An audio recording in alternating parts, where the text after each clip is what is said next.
నమస్తే welcome to Nationalist hub right angle.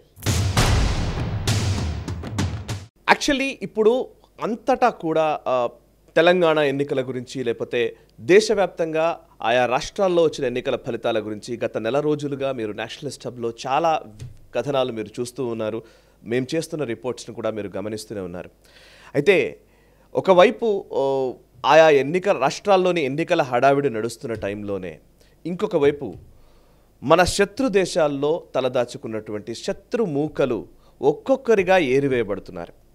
దీనికి సంబంధించి మేము గ్లోబల్ రౌండప్లో అనేక పర్యాయాలు నేను గిరిధర్ గారు మీకు చాలా విషయాలు ప్రతి వారం ఒక్కొక్కరి గురించి మేము చెప్తూ వస్తున్నాము. అజ్ఞాత వ్యక్తుల చేతుల్లో మరణిస్తున్నటువంటి ఉగ్రవాదులకు సంబంధించిన వివరాలు తెలియజేస్తూ వస్తున్నాము. రీసెంట్గా దావూద్ ఇబ్రహీంకి సంబంధించినటువంటి వార్త కూడా ఇప్పుడు సంచలనం సృష్టించింది. పాకిస్తాన్లో ఉన్నటువంటి దావూద్ ఇబ్రహీంకి పైన విష ప్రయోగం జరిగినట్టు, ఆయన చనిపోయినట్టుగా మనకు కథనాలు వచ్చిన పరిస్థితి. అయితే ఆ తర్వాత అందులో నిజమెంత అనే విషయంలో ఇంకా క్లారిటీ రావాల్సిన అవసరం కనబడుతోంది. సో ఇప్పుడే దాన్ని కంక్లూడెడ్ వార్తగా మనం చూడాల్సిన అవసరం లేదు. బట్ దావూద్ ఇబ్రహీంని పక్కన పెడితే దావూద్ ఇబ్రహీం చనిపోయాడా లేదా అనే ఒక అంశానికి సంబంధించిన చర్చ కంటే కూడా ఈ ఒక్క సంవత్సర కాలంలో సుమారు 20 మంది కీలక ఉగ్రవాదులు చనిపోయారు. అది కూడా అజ్ఞాత వ్యక్తుల చేతుల్లో. ఎవరో తెలియదు, గుర్తు తెలియని వ్యక్తులు వచ్చి ఎక్కడో ఏదో మార్కెట్లో ఉన్నప్పుడో ఎక్కడో ఏదో పనిలో ఉన్నప్పుడో సడన్గా వచ్చి వాళ్ళపైన దాడి చేస్తున్నారు, చచ్చిపోతున్నారు. అట్లా సుమారు 20 మంది చనిపోయారు. అందులో నేను ఈ ఒక్క 2023 సంవత్సరంలోనే సుమారు 17 మంది మరణించారు. ఆ 17 మంది చూస్తే డిసెంబర్ నెలలో 3, నవంబర్లో 3, అక్టోబర్లో 2, సెప్టెంబర్లో 3 అండ్ జూన్ నెలలో 2 చనిపోయారు. అండ్ మేలో 1, మార్చిలో 1, ఫిబ్రవరిలో 2. మొత్తం ఈ 2023లోనే 17 మంది కీలక ఉగ్రవాదులు. నంబర్ 17 మంది కీలక ఉగ్రవాదులు అంటే కొన్ని వందల వేల మందికి వాళ్ళ నుంచి వచ్చే ఆదేశాలను బేస్ చేసుకొని ఈ ఉగ్రమూకల నెట్వర్క్ నడుస్తుంది. ఆ నెట్వర్క్ నడిపించేటటువంటి కీలకమైన వ్యక్తులు హతమార్చబడ్డారు. అండ్ వాళ్ళందరూ కూడా లష్కర్ తైబా చీఫ్ కావచ్చు, లేకపోతే జైషే మహమ్మద్ చీఫ్లు కావచ్చు, లేకపోతే మసూద్ అజార్ లాంటి వాళ్ళు, వీళ్ళందరికీ క్లోజ్గా పనిచేసినటువంటి వ్యక్తులు. అండ్ ఈ 17 మంది 2023లోనే చనిపోయారు. 2022లో నవంబర్లో 1, జూలైలో 1, మార్చిలో 1, 3 2022లో చనిపోయారు. నాకు తెలిసి 2024 ఎన్నికలకు ముందు ఒక క్లీనింగ్ ప్రాసెస్ ఏదో జరుగుతోంది అని నాకైతే అనిపిస్తోంది. అది ఎలా జరుగుతోందో నాకు తెలియదు. ఒక భారతదేశానికి సంబంధించి అఫీషియల్గా భారతదేశానికి దీనికి ఎటువంటి సంబంధం లేకపోవచ్చు. బట్ ఒక మంచి కాలం దిశగా భారతదేశం అడుగులు వేస్తున్న టైంలో ఈ పరిణామాలు చోటు చేసుకున్నాయి. ఇందులో ఖలిస్తానీ వేర్పాటువాద మూకలకు సంబంధించి ఉగ్రవాదులు 7 హతమయ్యారు. అండ్ జైషే మహమ్మద్ ఉగ్ర సంస్థకు సంబంధించిన ఉగ్రవాదులు 5 హతమయ్యారు. హిజ్బుల్ ముజాహిదీన్కి సంబంధించిన వాళ్ళు 2 హతమయ్యారు. లష్కర్ తైబాకి సంబంధించినటువంటి టెర్రరిస్టులు 5 హతమయ్యారు. అండ్ ఐఎస్ఐలో క్లోజ్గా పనిచేస్తున్నటువంటి వ్యక్తి 1 హతమయ్యారు. ఇట్లా మొత్తంగా 20 మంది మరణించారు. సో నాకు ఈ సంఘటనలన్నింటినీ మనం ఒకసారి గమనించి చూస్తే ఇది నిజానికి ఒక దేశం చేస్తున్నటువంటి పని అవునా కాదా అనేది కొంచెంసేపు పక్కన పెడదాం. మన భారతదేశపు ఇంట్రెస్ట్లని దృష్టిలో ఉంచుకొని మన డీప్ అసెట్స్ ఎవరెవరైతే ఆయా దేశాల్లో ఉన్నారో గూఢచారులు, లేదా వాళ్ళు ఈ కార్యక్రమాలు చేస్తున్నారా లేదా అనే విషయంలో అధికారికంగా అయితే నో అనే చెప్తాము. బట్ అనధికారికంగా ఏమైనా కావచ్చు. అయితే ఒక్క విషయం ఏంటంటే, ఇది నాకు ఈ సిరీస్ ఆఫ్ ఇన్సిడెంట్స్ని చూస్తూ ఉంటే ఆపరేషన్ రాత్ ఆఫ్ గాడ్ అని మొసాద్ ఏదైతే ఒక ఆపరేషన్ నిర్వహించిందో అది గుర్తొస్తోంది. దాని గురించి నేను ఇంతకుముందు నేషనలిస్ట్ హబ్లో ఒక వీడియోలో కూడా చెప్పాను. ఇజ్రాయెల్కి సంబంధించినటువంటి నిఘా సంస్థ మొసాద్ గురించి మీ అందరికీ తెలిసిందే. ప్రపంచంలోనే పేరెన్నికగన్నటువంటి మొసాద్ నిఘా సంస్థ మ్యూనిక్ ఒలింపిక్స్లో 1972లో మ్యూనిక్ ఒలింపిక్స్ జరిగినప్పుడు, జర్మనీలోని మ్యూనిక్లో ఒలింపిక్స్ జరుగుతున్నప్పుడు ఇజ్రాయెల్కి సంబంధించిన అథ్లెట్లని బ్లాక్ సెప్టెంబర్ అనే ఒక ఉగ్ర సంస్థ ఉగ్రవాదులు వచ్చి స్టేడియంలోనే ఉన్నటువంటి అథ్లెట్లని హతమార్చిన సంఘటన కరెక్ట్గా ఇజ్రాయెల్కి సంబంధించినటువంటి క్రీడాకారుల్ని చంపిన నేపథ్యము. అప్పుడు చాలా తీవ్రమైనటువంటి ఒక సంచలనమైనటువంటి వాతావరణం ప్రపంచవ్యాప్తంగా నెలకొంది. దానికి ప్రతిగా అప్పటి ఇజ్రాయెల్ ప్రభుత్వము మొసాద్కి ఒక ఆపరేషన్ని పురమాయించింది. ఆపరేషన్ రాత్ ఆఫ్ గాడ్ అంటారు. మీకు గూగుల్ చేసినా కూడా దాని డీటెయిల్స్ అన్ని తెలుస్తాయి. ఆపరేషన్ రాత్ ఆఫ్ గాడ్ ప్రకారం దాని గురించి సినిమా కూడా వచ్చింది. స్టీఫెన్ స్పీల్బర్గ్ మ్యూనిక్ అనే ఒక సినిమా కూడా తీశారు. చాలా అద్భుతంగా ఉంటుంది అది. ఈవెన్ మీరు నెట్ఫ్లిక్స్లోనో ఎక్కడో చూడొచ్చు కూడా. సో 1972లో ఇజ్రాయెల్ ప్రభుత్వం ఆపరేషన్ రాత్ ఆఫ్ గాడ్ ద్వారా ఎవరైతే ఆ మ్యూనిక్ ఒలింపిక్స్లో అథ్లెట్ల మరణానికి కారకులుగా నిలిచినటువంటి ఆ ఉగ్రవాదులు ఎవరైతే ఉన్నారో ఆ ఉగ్రవాదులు, దాంట్లో పాత్రధారులు, సూత్రధారులు, ఆ ఉగ్రదాడికి సంబంధించినటువంటి వాళ్ళందరినీ ఒక్కొక్కరిగా ఎలిమినేట్ చేయడం జరిగింది. ఒక్కొక్కరిగా యూరప్లో కావచ్చు, అటు మిడిల్ ఈస్ట్లో కావచ్చు ఉన్నటువంటి వాళ్ళని ఒక్కొక్కరిగా గుర్తు తెలియని వ్యక్తులు వెళ్ళి హతమార్చడం జరిగింది. మీరు మ్యూనిక్ అనే సినిమా చూస్తే మీకు క్లియర్గా కళ్ళ కట్టినట్టు అర్థమవుతుంది.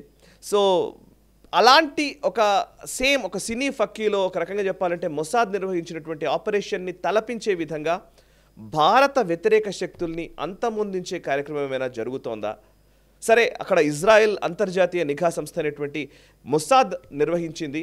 అది కూడా మొసాద్ అధికారికమైనటువంటి వాటిల్లో ఎక్కడ ఆ డీటెయిల్స్ ఉండవు. అండ్ ఇజ్రాయెల్ ప్రభుత్వం కూడా దాన్ని క్లెయిమ్ చేయదు. ఎందుకంటే అది గుర్తు తెలియని వ్యక్తులు ఎక్కడ ఎవరు చంపారో ఎవరికి తెలియదు. ఆయా దేశాల్లోకి వెళ్ళి దాడి చేయడం అనేది అది ప్రపంచ న్యాయ సూత్రాలకు విరుద్ధమవుతుంది కాబట్టి సో దాన్ని ఏ దేశమూ అంగీకరించదు. సో ఇజ్రాయెల్ కూడా అంగీకరించలేదు. ఇజ్రాయెల్ కూడా దాన్ని ఏదో ఫిక్షన్ అనే చెబుతుంది. బట్ నిజానికి మీరు అవన్నీ కూడా దానికి సంబంధించిన ఇన్సిడెంట్స్ కనబడతాయి. బట్ భారతదేశానికి వ్యతిరేకంగా పనిచేసినటువంటి ఉగ్రశక్తులు ఒక్కొక్కరిగా చనిపోవడం అనేది ఈ గత సంవత్సర కాలంలో చాలా స్పష్టంగా జరుగుతోంది. ఒక క్లీనింగ్ ప్రాసెస్ ఏమైనా జరుగుతోందా అనేది కూడా చూడాల్సిన అంశం.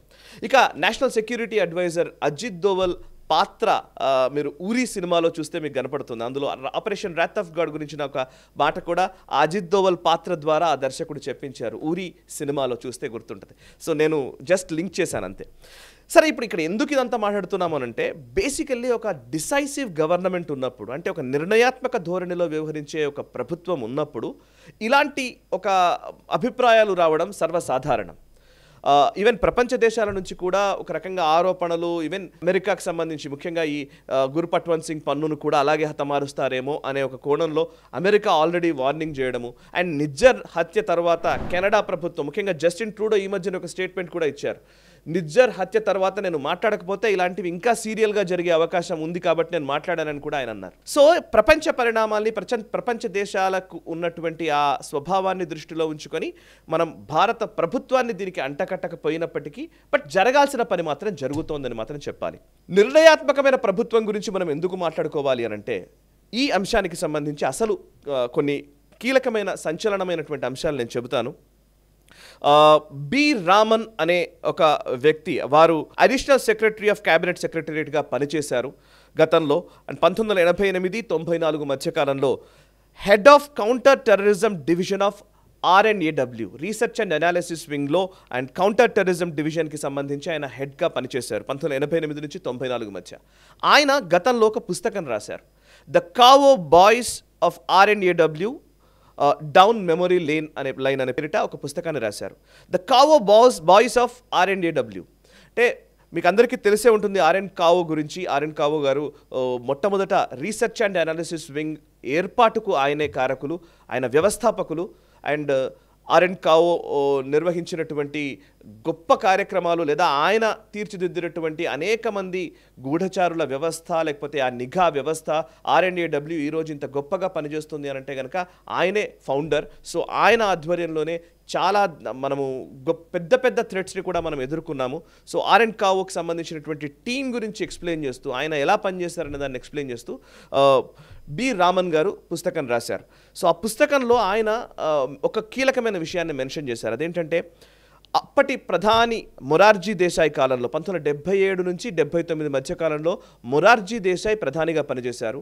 అదే సమయంలో జనరల్ జియావుల్ హక్ పాకిస్తాన్లో ఆయన ఆధ్వర్యంలో ఆర్మీ ప్రభుత్వం నడుస్తోంది. అదే టైంలో పాకిస్తాన్ న్యూక్లియర్ టెస్ట్కి వెళుతోంది, న్యూక్లియర్ అణుపరీక్షలకు వెళుతున్న టైం అది. సో అణుపరీక్ష చేయబోతోంది అనే విషయము మన రీసెర్చ్ అండ్ అనాలిసిస్ వింగ్ అధికారులకు తెలిసింది, మన డీప్ అసెట్స్కి తెలిసింది. సో తెలిస్తే ఆ తెలిసిన విషయాన్ని వాళ్ళని దాన్ని ధ్వంసం చేయాలి. యాక్చువల్లీ న్యూక్లియర్ బాంబ్ని తయారు చేసుకోకుండా పాకిస్తాన్ని మనం కట్టడి చేయాలి.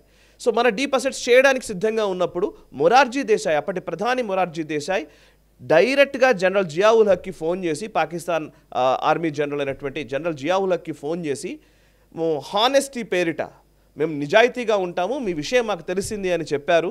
అది చెప్పడం వల్ల కొన్ని వందల మంది, కొన్ని పదుల సంఖ్యలో చాలామంది మన గూఢచారుల వ్యవస్థ మొత్తాన్ని కూడా చిన్నాభిన్నం చేశాడు జనరల్ జియావుల్ హక్. ఆ తర్వాత పాకిస్తాన్లో అందరినీ ఏరివేయడం మొదలుపెట్టారు. అక్కడ ఇంటెలిజెన్స్ సంస్థలు పూర్తిగా పనిచేసి మన వాళ్ళ మీద అటాక్స్ చేయడం మొదలుపెట్టాయి. అండ్ న్యూక్లియర్ వాళ్ళు తయారు చేసుకోవడానికి మార్గం సుగమమైంది. ఈ మాట నేను చెప్తున్నది కాదు. బి రామన్ అనే వ్యక్తి ఎవరైతే కౌంటర్ టెర్రరిజం డివిజన్లో పనిచేశారో, ఆర్ఎండ్ఏడబ్ల్యూలో కౌంటర్ టెర్రరిజం డివిజన్లో పనిచేశారో దానికి హెడ్గా పనిచేసినటువంటి వ్యక్తి రాసిన పుస్తకంలోని మాటలు ఇవి. సో అది విషయం. ఆ తర్వాత మొరార్జీ దేశాయ్కి 1990లో నిషానే పాకిస్తాన్ అంటే పాకిస్తాన్లోనే అత్యున్నతమైనటువంటి ఒక పురస్కారం లభించింది. అది తర్వాత విషయం. అది దేనికి లభించింది అనేది మనం మాట్లాడుకోవడానికి వీల్లేదు. ఇక ఇది మాత్రమే కాదు, ఈవెన్ ఆర్ఎన్ఏడబ్ల్యూ ఆఫీసర్స్ కొంతమంది మోదీ అధికారంలోకి వచ్చిన తరువాత 2017లో మన్మోహన్ అనే ఒక వ్యక్తి, ఆయన ఎక్స్పర్ట్ ఇన్ డిఫెన్స్ లేదా ఈ కౌంటర్ టెర్రరిజంకి సంబంధించి ముఖ్యంగా ఈ బార్డర్ సెక్యూరిటీ, ఈ ఇంటెలిజెన్స్ ఏజెన్సీస్కి సంబంధించిన విషయాల్లో ఎక్స్పర్ట్. ఆయన ది సండే గార్డియన్కి ఒక ఆర్టికల్ రాశారు, ఆయన ఒపీనియన్ రాశారు. అదేంటంటే ఆన్ మై రేడార్ అనే పేరిట ఆయన ఆర్టికల్స్ వస్తూ ఉంటాయి. అందులో Ansari was uncooperative indifferent when in Tehran అంటూ ఆయన ఒక ఆర్టికల్ రాశారు. అందులో ఏం చెప్పారంటే ఇరాన్లోని తెహ్రాన్లో అంబాసిడర్గా, అప్పటి దౌత్యవేత్తగా పనిచేస్తున్నటువంటి హమీద్ అన్సారీ గురించి ఆయన వ్యాసంలో పేర్కొనడం జరిగింది. హమీద్ అన్సారీ తర్వాత కాలంలో భారతదేశ ఉపరాష్ట్రపతిగా పనిచేశారు యూపీఏ ప్రభుత్వ హయాంలో. హమీద్ అన్సారీ ఇరాన్లో దౌత్యవేత్తగా పనిచేస్తున్న టైంలో అక్కడి ఆర్ఎండ్ఏడబ్ల్యూ ఆపరేటివ్స్ ఎవరెవరైతే మన ఏజెన్సీస్కి సంబంధించినటువంటి వాళ్ళు ఉన్నారో వాళ్లను రిస్క్లో పెట్టే విధంగా ఆయన పనిచేశారు. ఒకానొక దశలో అయితే ఇరాన్లో ఆర్ఎండ్ఏడబ్ల్యూ కార్యకలాపాలు పూర్తిగా నిలువరించడానికి ఆయన శాయశక్తులా పనిచేశారు అని ఈ ఒపీనియన్లో ఆయన చెప్పడం జరిగింది, మన్మోహన్ అనే వ్యక్తి. అండ్ ఆయన మాత్రమే కాదు, అండ్ 2019లో సుమారు చాలామంది ఆర్ఎండ్ఏడబ్ల్యూ అధికారులు, అప్పటి పనిచేసినటువంటి అధికారులు, మాజీ అధికారులు లేకపోతే ఉన్న అధికారులు ప్రధాని నరేంద్ర మోదీకి ఒక లెటర్ కూడా రాశారు. అదేంటంటే లెటర్లో చాలా స్పష్టంగా చెప్పారు, ఇరాన్లో తెహ్రాన్లో హమీద్ అన్సారీ అక్కడ దౌత్యవేత్తగా ఉన్నప్పుడు ఆర్ఎండ్ఏడబ్ల్యూకి సంబంధించినటువంటి ఏజెంట్స్ని ప్రమాదంలోకి నెట్టిన అంశాలకు సంబంధించి ఒక ఎంక్వైరీ నిర్వహించాలని వాళ్ళు కోరడం జరిగింది. అంతేకాదు ఎన్కే సూద్, ఫార్మర్ రా అధికారి అయినటువంటి ఎన్కే సూద్ చాలా స్పష్టంగా ఈ అంశానికి సంబంధించి ఆయనతో పాటు కొంతమంది రా అధికారులు కూడా ఈ లేఖలో రాయడం జరిగింది. ఎన్కే సూద్ అనేక సందర్భాల్లో మనకు ఇంటర్వ్యూల్లో కూడా ఈ విషయాలు మాట్లాడడం మనకు తెలుసు. అండ్ విక్రమ్ సూద్ అనే ఆర్ఎండ్ఏడబ్ల్యూ చీఫ్గా పనిచేసినటువంటి వ్యక్తి మొన్న మధ్యనే ఏఎన్ఐ స్మితా ప్రకాష్కి ఇచ్చినటువంటి ఒక పోడ్కాస్ట్ ఇంటర్వ్యూలో ఆయన కూడా ఈ అంశాన్ని చెప్పడం జరిగింది. అండ్ 2014 తరువాత భారత రక్షణ శాఖ మంత్రిగా పనిచేసినటువంటి మనోహర్ పారికర్ ఒకానొక సందర్భంలో ఆయన ఐకే గుజ్రాల్ గారు ప్రధానమంత్రిగా ఉన్న సందర్భాన్ని కోట్ చేస్తూ, నాకు తెలిసి ఆయన పేరు ఎత్తుకోకుండానే ఆయన గురించి ప్రస్తావిస్తూనే పరోక్షంగా ఐకే గుజ్రాల్ ప్రధానమంత్రిత్వాన్ని ప్రస్తావిస్తూనే ఆయన ఒక స్టేట్మెంట్ ఇచ్చారు మనోహర్ పారికర్. అదేంటంటే some farmer prime ministers had compromised the countries deep assets అని. డీప్ అసెట్స్ అంటే ఆయా దేశాల్లో ఉన్నటువంటి మన నిఘా వ్యవస్థకు సంబంధించినటువంటి ఏజెంట్లు లేదా గూఢచారులు మనకు సపోర్ట్ చేస్తున్నటువంటి వ్యక్తులు. సో ఈ డీప్ అసెట్స్ని పూర్తిగా ధ్వంసం చేయడానికి ఆయన ప్రధానమంత్రిగా ఉన్నప్పుడు ఐకే గుజ్రాల్ కాలంలో ఇదంతా జరిగిందనేది వారి వాదన. సో ఇక్కడ నేను ఇదంతా ఎందుకు చెప్తున్నానంటే ఈ గత 1.5 ఇయర్గా నిజంగా చెప్పే ఒక 1 సంవత్సర కాలంలో చాలామంది ఉగ్రవాదులు అక్కడక్కడ చంపబడుతున్నారు. ఎవరు చంపుతున్నారో తెలియదు కానీ చంపబడుతున్నారు. ఆ చంపుతున్న వ్యక్తులకి నిజానికి భారతదేశం తరపున మనం సెల్యూట్ చెప్పాలి. అండ్ వాళ్ళు ఆ కార్యకలాపాలు చాలా సమర్థవంతంగా నిర్వహిస్తూ ఉన్నారు అనంటే వాళ్ళకి అండగా నిలుస్తున్నటువంటి వ్యవస్థలకి కూడా మనము అభినందనలు తెలపాలి. And at the same time భారతదేశపు నిఘా వ్యవస్థ కాంప్రమైజ్ కాకుండా, ఎక్కడా తలొగ్గకుండా అదే పనిగా డిసైసివ్గా నిర్ణయాత్మక ధోరణితో పనిచేసే విధంగా భారత ప్రభుత్వం అండగా నిలుస్తుందన్న విశ్వాసాన్ని కూడా మనం కలిగి ఉండాలి. సో అందుకే ఈ విషయాలన్నీ నేను చెబుతున్నది. సో దావూద్ ఇబ్రహీం చనిపోయాడంటే ఈ రోజు చనిపోకపోవచ్చు, కానీ దావూద్ ఇబ్రహీం విషయంలో ఖచ్చితమైన ఒక ప్రణాళిక కూడా ఉంటుందని నా అభిప్రాయం. అండ్ నేషనల్ సెక్యూరిటీ అడ్వైజర్గా ఉన్నటువంటి అజిత్ దోవల్ గతంలో పాకిస్తాన్లో పనిచేసినటువంటి వ్యక్తి, ఒక గూఢచారిగా పనిచేసినటువంటి వ్యక్తి. ఆయనకి చాలా డీప్ అసెట్స్ ఉన్నాయి, పాకిస్తాన్ కావచ్చు, లేకపోతే ఆఫ్ఘనిస్తాన్ కావచ్చు, లేకపోతే అనేక ప్రాంతాల్లో ఎన్ఎస్ఏ అజిత్ దోవల్ గారికి ఉన్నటువంటి నెట్వర్క్ ఖచ్చితంగా మనకు ఉపయోగపడుతుంది భారతదేశానికని మనం విశ్వసించాలి. అండ్ ఈ వీడియో ద్వారా ఇప్పుడు మనం ఒక నిర్ణయాత్మకమైనటువంటి ప్రభుత్వపు హయాంలో మనం ఉన్నాము. సో ఇది ఇందాక నేను చెప్పిన ఎగ్జాంపుల్స్ తెలుసు. చాలామంది ప్రధానమంత్రులు మన రక్షణ విభాగానికి సంబంధించి నిఘా కార్యకలాపాల్లో ఉన్నటువంటి గూఢచారుల విషయంలో కాంప్రమైజ్ అయ్యారు అనేది ఏదైతే మనోహర్ పారికర్ గారు అన్నారో ఈ మాటని గుర్తుంచుకోవాలి. ఎందుకంటే ప్రభుత్వం మారినా లేదా ప్రభుత్వం వేరే వాళ్ళు ఇక్కడికి మళ్ళీ వచ్చినా మళ్ళీ ఆ పాత కథలోకే మనం వెళ్లకుండా ఉండాలనే జాగరూకత మనకు కలిగి ఉండాలి. సో ఏది ఏమైనా మనసా వాచా కర్మణ దేశహితం కోసం పరితపించే ప్రతి ఒక్కరికి ఈ వీడియో అంకితం. ఈ వీడియోని లైక్ చేయండి, 10 మందికి షేర్ చేయండి, మీ కమెంట్స్ ద్వారా మీ అభిప్రాయాలు మాతో పంచుకోండి. మనసా వాచా కర్మణ దేశహితం కోసం పరితపించే నేషనలిస్ట్ ఆఫ్ గ్రూప్ ఆఫ్ ఛానల్స్ని సబ్స్క్రైబ్ చేసుకొని జాతీయవాద జర్నలిజాన్ని ప్రోత్సహించండి. Thank you very much.